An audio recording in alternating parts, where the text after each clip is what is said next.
Well, the liberal playbook is in full swing at this point in time. Scare you, give you money, and hopefully that works. And quite frankly, it's worked quite a bit. However, we don't know if it's going to be working this time. We will be talking about Mark Carney's announcement in terms of the money he's looking to send to the population to help with their groceries, and that may not be getting the reaction that he necessarily wants. Number two, we see the Liberals coming out full force. Day one, that Parliament is sitting threatening Conservatives, saying, vote with us or else. Touching on that. And as well, when we get to geopolitics, NATO might be seeing the light with Donald Trump. Mark Rutte lays down the law with the EU, the European Union, saying, you better figure things out. We need Trump. We need the U.S. And if you don't think we do, then you got another thing coming. And oh, baby, it was interesting. We'll be getting this into so much more. Welcome to the Elevate Podcast. I'm your host, Josh. If you're getting value from today's episode, take the time to like, share, and subscribe. It helps us to grow. It helps us to get to new audiences. And it helps people see that there is something different than what the mainstream media has to offer. And now let's get into our first story, shall we? So as we've seen over time, liberal playbook. It's pretty simple. I posted this. A lot of people are a little frustrated about it. Some people agree. Well, you know, how it is. Crush the economy, blame an outside force, drop cash on the population, and repeat. And this is what they've done time and time again. Ruin our great economy. People get mad at them, blame somebody else for the issue, and then print money and give to the population to help with said issues that they've created. That's typically what the Liberals have done over time. And they did that again today. Well, our economy's in rough shape. Carney hasn't fixed anything. He's refused to fix anything. He's refused to actually get deals done with the United States, has pushed that off time and time again, then has found a way because of the Greenland situation, as well as what's happening in Minnesota. Liberals have leveraged that to get Canadians angry at and scared of America yet again. And then today, they announced a grocery rebate to help you out with your food. Funny how that all works. And we're going to be getting into the nitty-gritty of this, and again, how this playbook is so clear. They do this all the time. And this time it actually might be backfiring because they repeated it too often. I'll show you what I mean. First off, we have this story. Federal government to introduce grocery rebates. We know two senior government sources speaking on the condition they not be named say that the quarterly GST payments will increase by 25% over the next 5 years, and the measure is expected to affect approximately 12 million Canadians. It will also include a one-time top-up of 50% in June. The program will be called the Canada Groceries and Essentials Benefit. So it makes it really sound really cool, you know, that it's going to increase by 25% over the course of 5 years. So 5% every year essentially is how that works. I think it works out something to the degree of like you get about $500 a year, something at this point as it currently stands. And so they'll be increasing it 25% over the course of the next 5 years. So I think the math works out to somewhere between like 25 to 30 bucks a month is what you're going to get in an increase. That's what's going to help you with your groceries. That's the plan. That's what they're going to put forward. And yeah, I guess, maybe. We've seen it time and time again. The more money you inject into our economy, the worse that inflation gets, and it just continues to compound the issue. It works for a time. It works for exactly how it's designed. You put it in people's pockets, they forget about, they're mad at you for a bit, and then it gets even worse than it was before, and then people get mad again, and it's just the cycle repeats. And Mark Carney got in front of reporters today, just kind of to blanket this out. It's like, I understand you. I hear you. Things are tough in the world. The globe is a dangerous place right now, but don't worry, we have you. Canadians are generous people. We take care of each other, particularly in times of need. We know we're stronger together. And during this time of global turmoil, Canadians are coming together to build Canada strong, to build a more independent, secure, and prosperous country, a country that works for all. And we know that getting there will be tough at times. We know that progress won't always move in a straight line.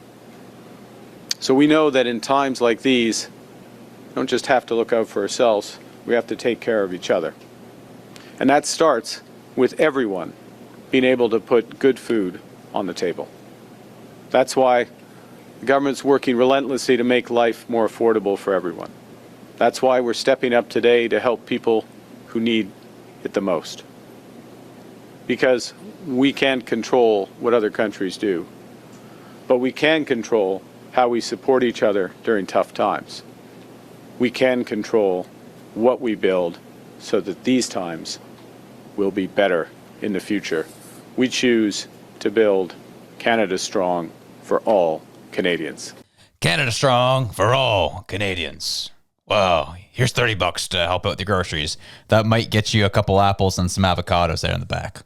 Nice. So that's him kind of leading up to the announcement, trying to massage it a bit. We understand it's really hard out there. Again, the fear mongering that this government continues to push out. Oh, it's so hard out there. It's tough. We can't control what other countries are doing. So they love, again, trying to lean into what America's doing, lean into what Donald Trump's doing. That has nothing to do with a domestic issue here with grocery prices, but we're going to lean into it here just to let you know we're doing this because of Trump. Yeah, we're giving you a rebate because of Trump. That's what he's leading you to believe here.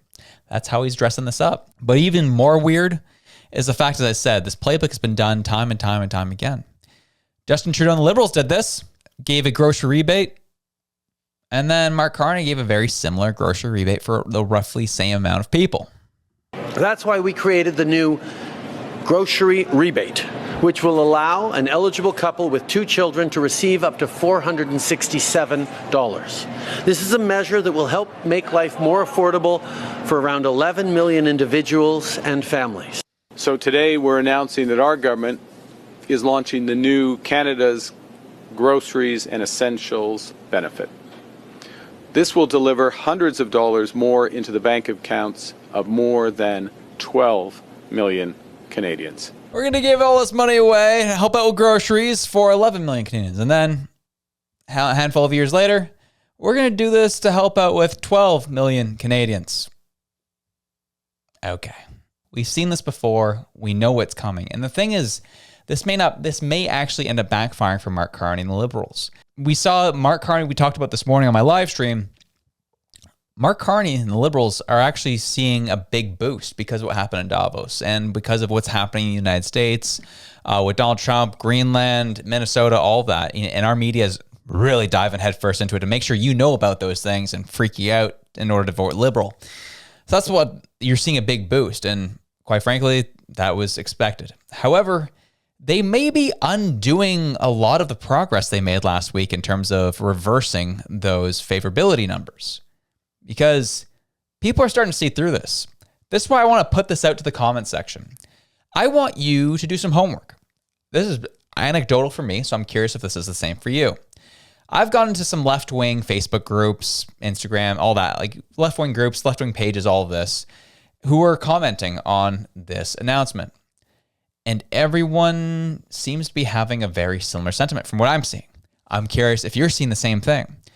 And again, specifically, go into left-wing pages and left-wing groups to see what they're saying.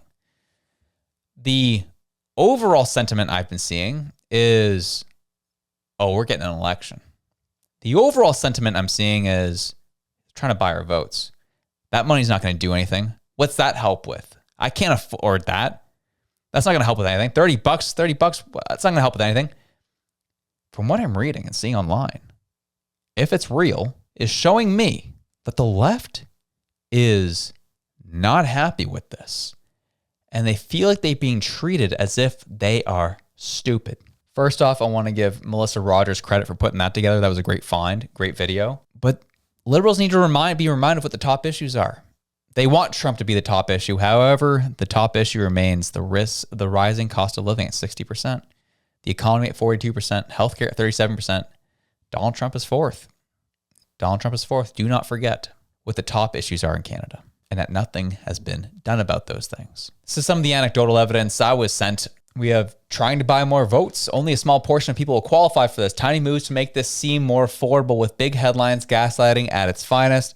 Laughing at the people while throwing crumbs at your feet. I guess there are a lot of people that love to be treated like a stupid peasant. I'm curious if you're experiencing something very similar on your different pages.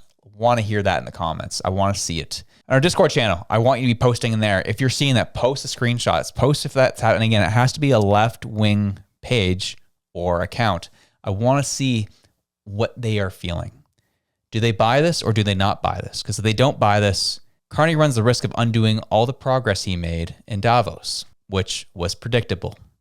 We all saw it coming. Yeah, we can sound great on the world stage for 2 seconds, or at least perceived that way. But now you're going to have to live with what's happening at home, and nothing is happening at home. aside from misery and frustration. And the Liberals, I think they know this, because nothing says more than we're confident in our government than the House Leader, Steve McKinnon, getting in front of a mic and threatening Conservatives to work with them or else. It's time for the Conservatives to put up or shut up on crime.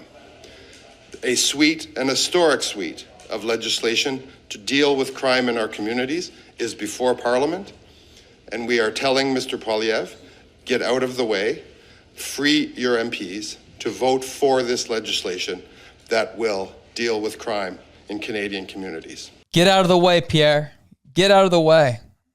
Vote for our bill. Yeah.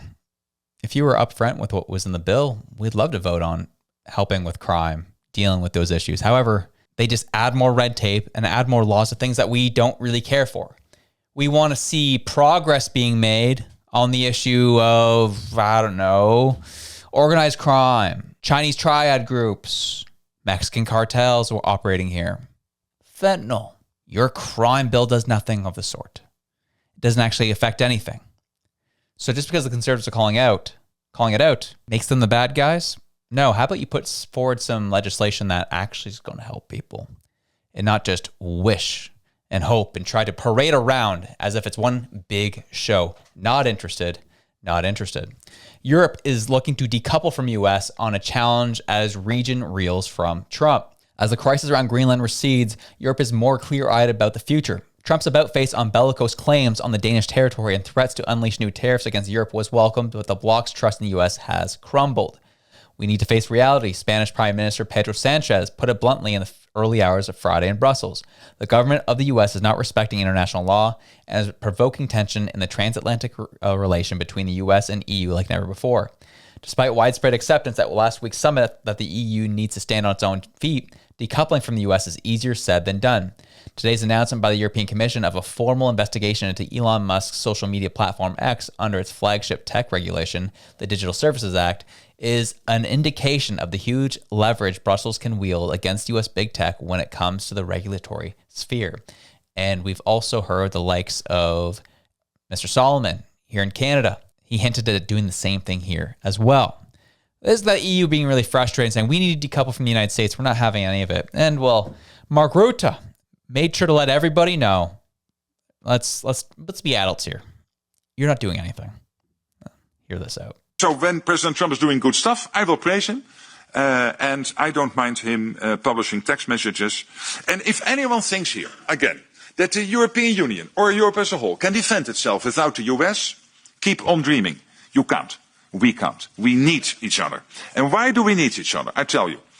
First of all, because also the US needs NATO.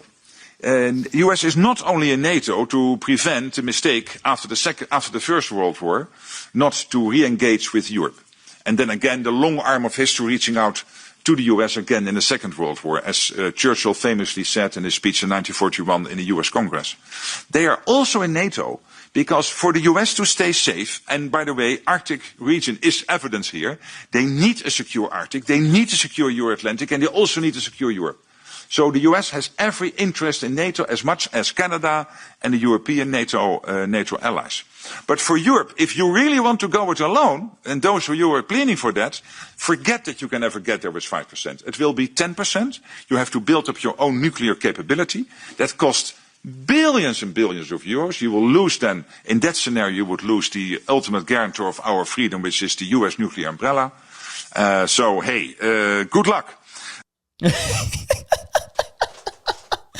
He just paints it really clear. Hey, you want to go it alone? Go for it.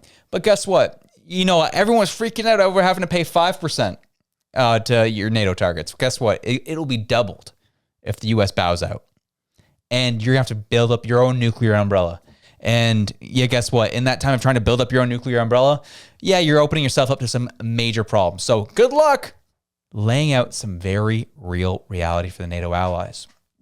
So as we see it here at home, we're seeing it in the EU. All the saber rattling is nothing. We have to work with the U.S. Whether Canada and Carney saying, "Oh, we don't need them. We're going to chart our own path." Okay. Most of our CPPs is invested in the United States, so get real what you're actually going to do. EU getting a reality check.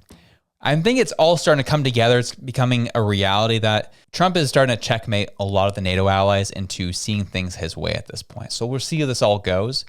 And I'm curious of where things go.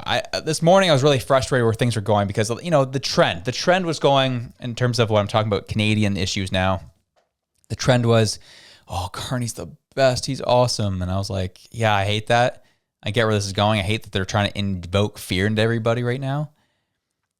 But if what we saw today was real, and I want to see if you see the same thing, let us know down in the comments. I don't know if the liberal base is too happy about this and that they're all starting to feel like this is going to an election. And if that is what they perceive to be the case, regardless of how it gets painted in the media or not, if people feel like the liberals are driving us to an election, that's not going to go well for them if we do go to an election in the spring.